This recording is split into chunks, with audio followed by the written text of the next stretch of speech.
Everyone thinks India is unstoppable. Everywhere you look, fans of Modi will tell you the country is invincible, that its army is unbeatable, and that the world respects it like a global superpower. But what if I told you? That's not even close to reality. Here's the truth few dare to say out loud. Modi's leadership could actually be dragging India towards serious trouble. And the people cheering him on? They often see only what they want to see, completely ignoring the bigger picture. In this video, I'm going to peel back the curtain. You'll see how predictions, military intelligence, and global geopolitics paint a completely different story than what most media or social media feeds want you to believe. By the end, you'll understand why India's perceived strength is not what it seems, and why ignoring the facts could be dangerous.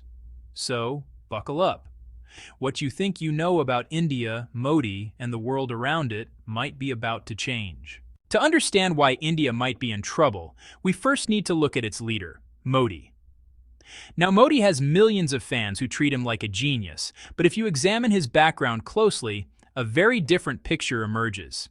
His academic credentials have been questioned, and when it comes to basic scientific and strategic knowledge, he falls far short of what you would expect from someone leading 1.5 billion people.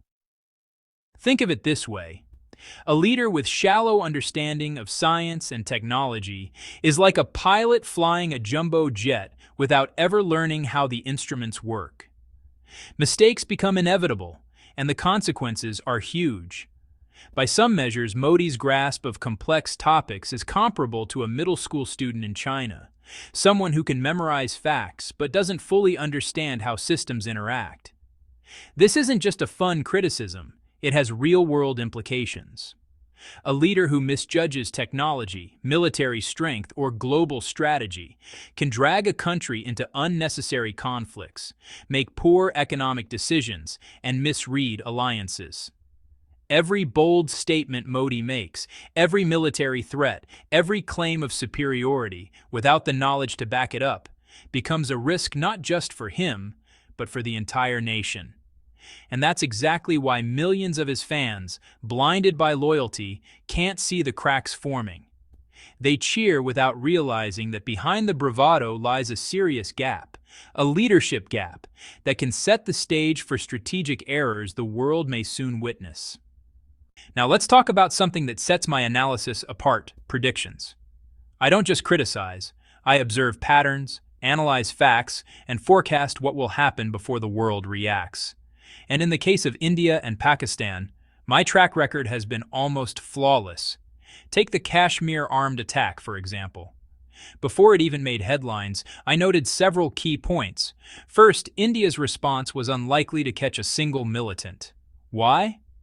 Because the attack itself had signs of being a staged false flag, designed to escalate tensions while diverting attention from domestic issues like economic decline. Second, millions of Indians thought they had the backing of the world's powers, while Pakistan was supposedly isolated. That perception, I warned, was completely wrong. Pakistan had the quiet support of China and multiple Islamic nations, a fact most Modi fans refuse to acknowledge. I also pointed out India's military weaknesses in advance. Their air force, outdated jets, and reliance on foreign imports meant they were at a disadvantage against Pakistan's better-prepared forces, supported by Chinese technology and training. And here's the kicker. These weren't vague guesses. The dates of my videos and the predictions are public and verifiable. When these events unfolded, my analysis was proven correct time and again. By showing these patterns, you begin to see a different story, one where perceived strength doesn't match reality, and where understanding alliances, equipment, and strategy is far more important than blind faith. Later, we'll go deeper into Pakistan's advantages and China's support, which completely shifts the balance. But for now, the lesson is clear. Watching patterns and reading the facts matters more than cheerleading. To really understand why India isn't as strong as it thinks, we need to look at the bigger picture. Pakistan isn't standing alone. In fact, it has one of the most powerful backers in the world, China.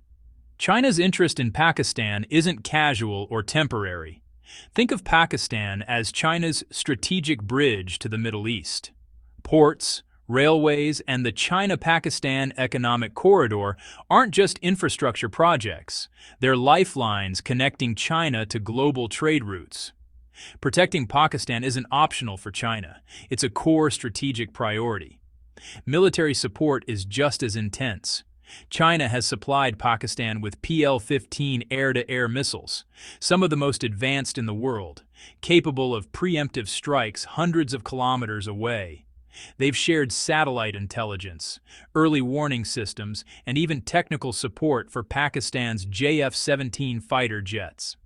In some cases, Pakistan can assemble these jets independently, ensuring it doesn't run into supply issues mid-conflict.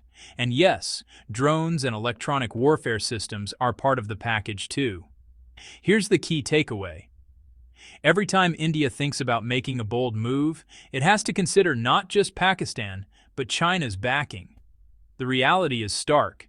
India may have size and numbers, but Pakistan has advanced weapons, strategic depth, and a global power willing to act if necessary.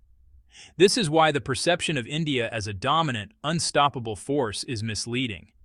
Strength isn't just about the number of soldiers or jets. It's about alliances, technology, and strategy. And in this case, India is far from having an uncontested advantage. Now that we've seen China's support, let's compare the actual military capabilities of India and Pakistan. Because, honestly, numbers and equipment tell a very different story than what many fans believe. India relies heavily on older jets like the Su-30 and its homegrown Tejas fighters.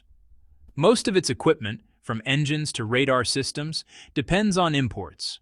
Even its most advanced jets, the Rafales from France, are few in number, only 36, and they have to consider threats from China as well. That's, well, kind of like trying to defend a fortress with a handful of cannons while your enemy has thousands of soldiers at the ready. Pakistan, on the other hand, has a mix of JF-17s, F-16s, and Chinese J-10C fighters. The JF-17s can be assembled domestically, and China ensures a steady supply of parts. They also have support from advanced missiles, early warning systems, and drones. In short, Pakistan can maintain sustained operations at a fraction of India's cost, while India struggles to replace even basic components. It's not just the hardware. Training, logistics, and attrition rates matter too. Pakistani pilots and soldiers are well prepared to handle high-intensity combat, backed by Chinese intelligence and real-time support. India, in contrast, faces serious limitations if a prolonged conflict occurs, with allies like the US, France, or Russia offering only verbal or limited assistance. The takeaway is clear. Even with a larger population and a bigger army, India's military is structurally weaker and more exposed than most believe. And this is precisely why counting on bravado alone, or assuming international support will save the day, is extremely risky. This sets us up for the next section, the media and fan narratives that amplify India's perceived strength, often hiding these hard realities from public view. Beyond the weapons and strategy, there's another battlefield that most people underestimate: perception. Many Indians, and even global observers, believe Pakistan is isolated, weak, and friendless. Social media feeds are full of claims that India holds the moral high ground, while the rest of the world supposedly ignores Pakistan. But this narrative is deeply misleading. For example, Turkey and China have actively supported Pakistan. Turkey has sent weapons, while China has delivered advanced missiles and intelligence support. These are concrete actions, not just words. Yet mainstream Indian media rarely emphasizes these facts, leaving fans convinced that Pakistan is alone. It's like watching a stage play and believing the painted backdrop is the real world. Millions cheer for India's strength while missing the true dynamics behind the scenes. Even simple logic, like asking, how can Pakistan be a failed state if major powers are supplying it with advanced weaponry, is ignored. This is the danger of misinformation. It inflates India's perceived strength and hides vulnerabilities. Fans think victory is guaranteed, while leaders may overestimate their leverage internationally.